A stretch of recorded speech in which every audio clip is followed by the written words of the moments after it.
আসসালামু আলাইকুম, good morning everyone. আজকে আমাদের দ্বিতীয় দিনে শুরু হয়ে যাচ্ছে দার্জিলিংয়ে। কালকে এসে ঢুকেছি, একটা আনএক্সপেক্টেড ঘটনা ঘটে গেছে আমাদের সঙ্গে গতকাল, সেটা আমি আরেকটু পরে এক্সপ্লেন করব। এখন বর্তমানে হোটেল থেকে বের হয়ে এখানে চলে আসছি। আমরা কিছু সময়ের মধ্যে রওনা দিব কোথাও একটা ভালো বাঙালি ধাবা কিংবা ভালো একটা রেস্টুরেন্ট দেখে ব্রেকফাস্টটা সেরে নিব। দেন হচ্ছে গতকালকে কি হয়েছে আমাদের সঙ্গে সেই ঘটনা শেয়ার করব আপনাদের সঙ্গে, এবং আমরা চলে যাব আজকে সেই আমাদের গ্যাংটকে। তো চলুন, ঠিক আছে, এখানে আর সময় স্পেন্ড না করে বের হয়ে পড়ি। দাদা চলুন আগাই। আমরা খুঁজছি একটি রেস্টুরেন্ট যেখানে কিছু বাঙালিয়ানা খাবার পাবো, কিংবা ইন্ডিয়ান কন্টিনেন্টের খাবার পেলেও আমাদের চলবে, এবং একই সঙ্গে বাইকটা যেন রাখতে পারি সেরকম একটা এরিয়া, বা সহজে সচরাচর চোখে পড়ছে না, বা একটা ভালো গ্রাফিক্স করা R15। অলরাইট, সকালের খাওয়া দাওয়া মাইঝড় রেস্টুরেন্ট থেকে করা হয়ে গেল, যে লেবংকার্ট রোড, দার্জিলিং। ওখানে একটা সুন্দর জিনিস দেখা যাচ্ছে, সেটা হচ্ছে ক্যাবল কার। পুরা দার্জিলিং শহরটা দেখা যাবে। আমরা উপরে গিয়েছিলাম, বাট এত বড় লাইন যে আমরা ওখানে গিয়ে অত সময় ওয়েট করে আমাদের করাটা এখন পসিবল হচ্ছে না। দেখা যাক ফেরার সময় আমরা এই ক্যাবল কারে উঠতে পারি কি না। এখন আমরা চলে যাব সরাসরি গ্যাংটকের উদ্দেশ্যে। রওনা দিচ্ছি দার্জিলিংয়ের এই লেবংকার্ট রোড থেকে। সাইম ভাই চলে আসুন। গতকাল যে কাহিনীটা হয়েছে আমাদের সঙ্গে সেটা একটু শেয়ার না করলেই নয়। যখন কালকে শিলিগুড়ি থেকে দার্জিলিং আসি, আসার পথে অনেক জায়গাতে আমরা ট্রাম রেলের লাইন পেয়েছি, যেগুলো হচ্ছে রাস্তা দিয়ে ক্রস করা। আমাদের তখন বিরাট সন্ধ্যা হয়ে গেছে, আমরা অলমোস্ট দার্জিলিং থেকে 3 কিলো দূরে। একটু এক্সাইটেড ছিলাম। হুট করে আমরা যখন এই যাচ্ছি, বাই দ্য ওয়ে তখন অনেক বৃষ্টি ছিল। এই বৃষ্টির কারণেও হয়তো এমন হতে পারে গোপ্রোটা অফ ছিল। আমরা যেতে যেতে হুট করে দেখি যে এই যে রোড দেখা যাচ্ছে, রোডের মধ্য দিয়ে ট্রাম লাইন চলে গেছে। এমন একটা সিচুয়েশনে গিয়ে দেখলাম তখন আর আমাদের কিছু করার ছিল না। আমার পিছনে ছিল সায়েম ভাই, বসা ছিল, অপু ভাই সামনেটা চালাচ্ছিল। হুট করে যখন ওর পার উঠে গিয়েছি, বুঝলাম আমাদের তখন 35 কি 40 স্পিড ছিল।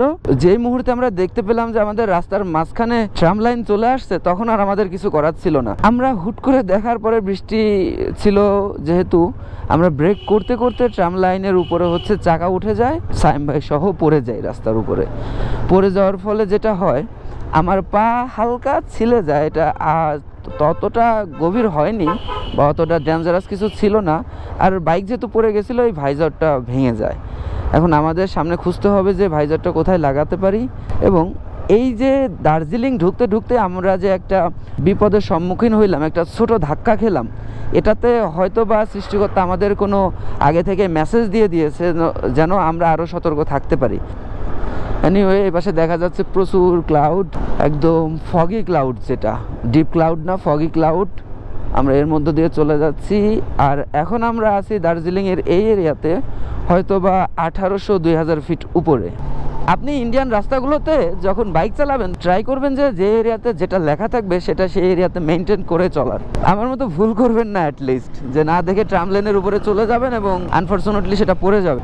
এবং ওটা ছিল রিয়েলি আনএক্সপেক্টেড। ওই ঘটনাটার পর থেকে আমার নিজেকে কেন জানি এতটা বোকা মনে হচ্ছিল যে আমি সেফটি বিষয়ে এত কথা বলে থাকি, আর আমি আলটিমেটলি এখানে এসে এইভাবে একটা সিলি জায়গাতে, একটা সিলি টাইপের রোড কন্ডিশন আমি পড়ে গেলাম। এটা kind of shame for me. আমার জন্য এটা খুবই লজ্জাজনক একটা ঘটনা ঘটে গেল। যাক, আমি আর এরকম বোকার মতো কোনো কাজ করব না। এবং যারা আমাকে দেখে থাকেন, যারা আমার ভিডিও দেখেন, আমাকে ভালোবাসেন, আমাকে ভালো লাগে যাদের, তাদের কাছে আমার বিনীত রিকোয়েস্ট থাকবে সবসময় আমি তাদের কাছে অনুরোধ করব আমার জন্য দোয়া করবেন, যেন আমি এরকম ঘুরতে পারি, আপনাদের জন্য ভিডিও বানাতে পারি, এবং সময়টা যেন আমার এভাবে যেতে থাকে। এই জায়গাগুলোতে যে বাড়িঘরদোরগুলো দেখতে পাবেন, যে হাউসগুলো দেখা যাবে, সবই এই টাইপের এবং দেখতে এত মনোমুগ্ধকর। সকালবেলা যখন আমি ড্রোন ফ্লাই দিয়েছি, সে ভিডিওতে অবশ্যই দেখতে পেয়েছেন যে তারা কিভাবে হিল কাট করে এই বাড়িগুলো বানিয়ে থাকে। লেবংকার্ট রোডের থেকে আমরা এখন ডাইনে চলে যাচ্ছি, তবে এটা সম্পূর্ণই ডাউন হিলে নামছি আমরা। তবে এবার আমরা মনে হচ্ছে সোজা নিচে নামছি। মনে হওয়ার কিছু নেই, এটাই সত্য। আমরা এখন সোজা নিচে নামছি। সেন্ট জোসেফ স্কুলের মোড় থেকে হাতের বামে চলে যেতে হবে। কিন্তু এইখানে কি মাউন্টেন হিমালয়ান স্কুল, এটা থেকে আবার বামে রাস্তা আছে। আমি ভাবলাম যে স্কুলে ঢুকবো কেন আমরা। এবং রাস্তাটা এতই গহীন মনে হচ্ছে এই ফগির কারণে। আপনারা দেখতে পাচ্ছেন কি না, এখানে আমার গাড়ির আলোতে পুরো দেখা যাচ্ছে যে কি অবস্থা। আমি যেহেতু সামনে আছি, গতকাল একটা পাল্টি খেয়েছি, আজকে এমন কোনো কিছু করা যাবে না যেখানে পাল্টি খাওয়ার সম্ভাবনা থাকে। সামনে গিয়ে আমরা দুটো রাস্তা পেতে পারি, কিন্তু আমাদের যেতে হবে সোজা রাস্তাটাতে, এবং এটা দিয়ে গ্যাংটক যাওয়া যায়। আমরা একটু কনফিউজ ছিলাম যে এই রাস্তা কি গ্যাংটকের রাস্তা, পরে এরা বললো যে হ্যাঁ এটাই গ্যাংটকের রাস্তা, এটা দিয়ে যাওয়া যায়। হয়তো এটা মেইন রোড না, তবে এটা দিয়ে আমাদের ম্যাপেও দেখাচ্ছে এবং আমরা এটা দিয়েই যাবো সিদ্ধান্ত নিয়েছি। বা এমনও হতে পারে যে এটাই মেইন রোড, আমরা সঠিক জানি না। তেল ছাড়াই চলে যাবে বাইক এখানে, কিন্তু বাইকটা অন রাখতে হবে এবং ইঞ্জিন ব্রেকে কিছুটা নামতে হবে যেন আমাদের দুটাই ঠিক মতো কাজ করে। বাই দ্য ওয়ে, ইন্ডিয়াতে এসে যে বাইকটা চালাচ্ছে এগুলোতে ইনবিল্ট ইঞ্জিন ব্রেক দেওয়া আছে, আমাদেরকে আলাদা করে লাগাতে হয়নি। আমাদের বাংলাদেশে দেখলাম এই ট্রেনটা চলছে, বলে যে ভাই আমরা এমন রাইডার, আমাদের ইঞ্জিন ব্রেক লাগানো লাগে না, ইঞ্জিন ব্রেক ছাড়াই চালাই আমরা। Just another adventurous road like Tindu, we have to go down slowly. এবং এইখানে গিয়ে যদি কেউ মনে করে সরাসরি অ্যাঙ্গেল করে নামবে, সে অ্যাঙ্গেল করে যে কোথায় নামবে, নামতে পারবে, কিন্তু কোথায় নামবে সেটা আমরাও জানি না। আমি খালি ভাবি যে এইখানে যারা বসবাস করে, এখানের যারা রেসিডেন্ট, তাদের কত কষ্ট হয় এই উপরে উঠতে। সবারই হয়তো বা পার্সোনাল 4 হুইলার বা 2 হুইলার আছে, যে কারণে এদের এত প্যারা খাইতে হয় না, কিন্তু যাদের নেই তাদের অবস্থা যে কি হবে, I can think about that. Accident prone area, dead slow.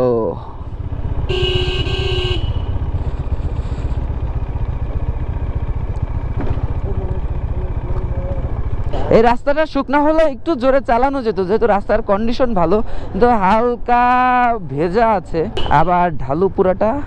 পায়ের ব্রেক গেছে মনে হচ্ছে, ব্রেক ফেল হয়েছে পায়ের ব্রেকটা ফেল, পুরাটা চাপ দিয়ে ধরলেও কিছু হচ্ছে না, একটু দাঁড়াইতে হবে, 100% একটু দাঁড়াইতে। এই ড্রোন শট নেওয়া যায় এখান থেকে একটা, না? জাস্ট এই এরিয়াটা দেখুন কি অবস্থা।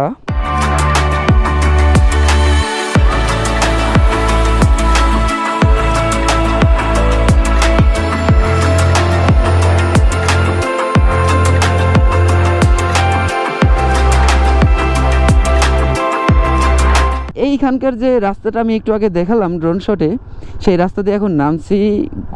গত যেটুকু পথ নেমেছি ওটার থেকে এটা একটু ভালো, এটা দিয়ে যাওয়া যাবে। ইন্ডিয়ান রোডে চালানোর আরেকটা মজা হচ্ছে, আমরা যেমন বাংলাদেশে রাস্তার মধ্যে অগণিত স্পিড ব্রেকার পেয়ে থাকি, এই রাস্তায় কোনো স্পিড ব্রেকারই তেমন পাওয়া যায় না।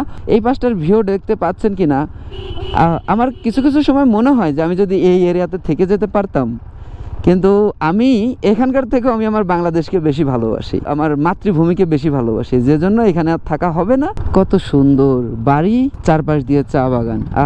আমাদের এখান থেকে এখনও গ্যাংটক 95 কিলো, এখন বাজে 3টা 21, আমাদের যেতে এখনও অনেক সময় লেগে যাবে। আমরা হয়তো আর রাস্তায় কোথাও ডিলে করব না, যতটা সম্ভব চালিয়ে চলে যাব, যেহেতু রাস্তার কন্ডিশন দেখতেই পাচ্ছেন। এখানে তো আর আমরা টপে তুলে যেতে পারবো না, আমাদের সবসময় 30, 35, 40-এ থাকতে হবে। সো এই 95 কিলো যাইতে অ্যাটলিস্ট আমাদের 3 ঘন্টা লেগে যাবে, তার মানে সন্ধ্যা হয়ে যাবে। সো আমরা লেট না করে এখন এগিয়ে যাব। এইদিকে যে কোন দিকে যেতে হবে, রাস্তা এত পরিমাণে, মানে রাস্তার সঙ্গে আর এক রাস্তার এত সংযোগ যে আপনি কোন দিক দিয়ে যাবেন, কোন লেনটা ধরে যেতে হবে, আপনি মাঝে মাঝে কনফিউজড হয়ে যাবেন। কনফিউজড হয়ে গেলে কোনো সমস্যা নেই, রাস্তায় যারা মিলবে, যাদেরকে দেখতে পাবেন, এনাদেরকে আস্ক করলে এনারা আপনাকে বলে দিবে সঠিক ওয়েটা। এরা খুবই হেল্পফুল এবং সর্বদা হাস্য উজ্জ্বল। সৌন্দর্যটা শুধু দেখুন, কোথায় আসছি আমরা। একজন বাইকার হিসেবে এর থেকে বড় পাওয়ার আমার কাছে কিছু নেই। কত সুন্দর এরিয়া। এই সুন্দর পরিবেশে আমরা একটু 2 দিন আগের গল্প করি। সেটা হচ্ছে, আমরা যখন বেনাপোল থেকে ঢোকার সময় অনেকটা টাইম ডিলে হয়ে যায় আমাদের বর্ডার ক্রস করতে। যেটা হয় সেটা হচ্ছে, আমরা বাংলাদেশ বর্ডারে খুব ভোরে গিয়ে আমরা ওইখানে ওয়েট করি। তারপরে যখন এটা শুরু হয়ে যায় ইমিগ্রেশন, আমরা কমপ্লিট করি, ভ্রমণ ট্যাক্স দিই, পোর্ট ট্যাক্স দিই। দেওয়ার পরে আমরা যখন ঢুকে পড়ি, আমাদের ব্যাগ অ্যান্ড ব্যাগেজ চেক করে, আমাদেরকে চেক করা হয়। পরবর্তীতে ওদের পোর্ট এবং আমাদের পোর্টের মাঝের যে সময়টুকু লাগে, সেইটুকুতে আমাদের অলমোস্ট 1.5 ঘন্টা আমাদেরকে ওইখানে দাঁড়িয়ে থাকতে হয়েছে। এবং আমরা এতই সৌভাগ্যবান, ইন্ডিয়ান বর্ডারের যেই ইন্ডিয়ান পোর্টে যেটা আমাদের ঢুকতে হবে, আমরা ওইখানে এন্ট্রি করি এবং বের হয়ে যাই। সেটা করতেও আমাদের 1.5 ঘন্টা সময় লেগে যায়। এবং আমরা এতটাই ভাগ্যবান যে আমরা পার হওয়ার সঙ্গে সঙ্গে বৃষ্টি শুরু হয়ে গেল। যে পাবলিকগুলা ভিতরে এখনও ইমিগ্রেশনের জন্য দাঁড়িয়ে আছে, তাদের এই বৃষ্টিতে কি হবে? ওখানে নাই কোনো ছাদ, নাই কোনো মাথার উপরে কোনো চালা। বৃষ্টি আসলে তারা ফর ড্যাম শিওর তারা ভিজবে, এবং তারা হয়তো ভিজে ছিল সেই টাইমে। দুদেশের যেহেতু গুরুত্বপূর্ণ যে পোর্টগুলো আছে, যেখানে প্রতিদিন হাজার হাজার মানুষ পোর্ট পার করে, এই এরিয়াগুলো দুটা কাজ করা খুবই দরকার। একটা হচ্ছে যারা পাস করবে, পোর্ট পাস করবে, তাদের সেফটি বা তাদের একটু নিরাপত্তার জন্য, যেমন রোদ বৃষ্টি এগুলা থেকে যেন বাঁচে, এই এরিয়াগুলো যেন এই রোদ বৃষ্টি প্রোটেক্টেড করে দেওয়া হয়। আর দ্বিতীয়ত, আমি যে জিনিসটা খুব লক্ষ্য করলাম, সেখানে হিউজ পরিমাণে দালালদের কাজ হচ্ছে আপনাকে অ্যানিহাও কনভিন্স করবে, আপনার থেকে টাকা নিবে। টাকা নেওয়ার পরে ওরা তো আপনাকে কোনো মতোই উইদাউট সিরিয়াল ঢোকাইতে পারবে না। কি করবে? সামনে যাবে, আপনাকে ধাক্কা দিয়ে লাইনের মধ্যে ঢোকাই দিবে। এই যে পাশে যে ব্রিজের নিচে যে পানি, এটাই হচ্ছে এখানের সি লেভেল সারফেস যেটা বলা হয়। তার মানে আমরা এখন প্রায় 1800-2000 ফিট নিচে এখন আমরা। আমাদেরকে মনে হয় আরেকটু পরে গিয়ে আবার উঠতে হবে। সুন্দর একটা ব্রিজ, পুলিশ তাকিয়ে নেই দেখে আমি সাহস করে তোলার ভিডিও করার একটা চান্স পেলাম। হ্যালো,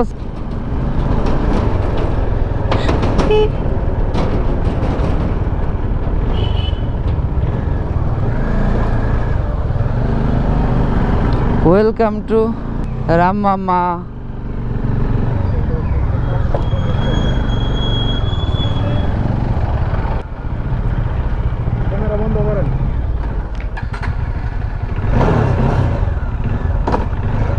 ওকে, আমরা সিকিমের মধ্যে অলরেডি ঢুকে গিয়েছি। আমরা কিছু সময় আগে পর্যন্তও ছিলাম দার্জিলিং এরিয়ার মধ্যে, যেটা আর কি ওয়েস্ট বাংলারই একটা পার্ট। এখন হচ্ছে সিকিম, যেটা সম্পূর্ণই আলাদা একটা স্টেট। আমাদেরকে এখন সিকিমে যেতে হচ্ছে। সিকিম ঢুকতে যে চেকপোস্টটা পড়বে, ওনাদের থেকে যেটা জানতে পারলাম যে সিকিমে ঢোকার 3টা চেকপোস্ট আছে, এবং বের হওয়ার সময় ওই সেম পোর্ট দিয়ে বের হতে হবে এমন বিষয়টা না, যে কোনো পোর্ট দিয়ে আপনি বের হতে পারবেন। তো আমরা যে পোর্ট দিয়ে ঢুকলাম, যে চেকপোস্ট হয়ে ঢুকলাম, এইখানে এসে আমরা যে বাংলাদেশ থেকে আসছি এটা আমাদেরকে বলতে হলো। ওনারা হয়তো জানতেও পারতো না যে আমরা কোত্থেকে আসছি যদি আমরা না বলতাম। অ্যাজ এ ফরেন ট্রাভেলার আপনার বলা উচিত চেকপোস্টে গিয়ে যে আপনি কোথ থেকে আসছেন, কারণ এইখানে যদি আমরা এই বিষয়টা না বলতাম হয়তো বা আমরা অনেক তথ্য মিস করে যেতাম, বা আমাদের যেই এন্ট্রি দিয়ে দিত হয়তো বা আমরা এভাবেই এন্ট্রি নিয়ে নিতাম। কিন্তু আমরা যদি এগুলো না করতাম তাহলে আউট হওয়ার সময় যে 3টা চেকপোস্ট আসে, কোনোটা না কোনোটা দিয়েই তো বের হতে হতো।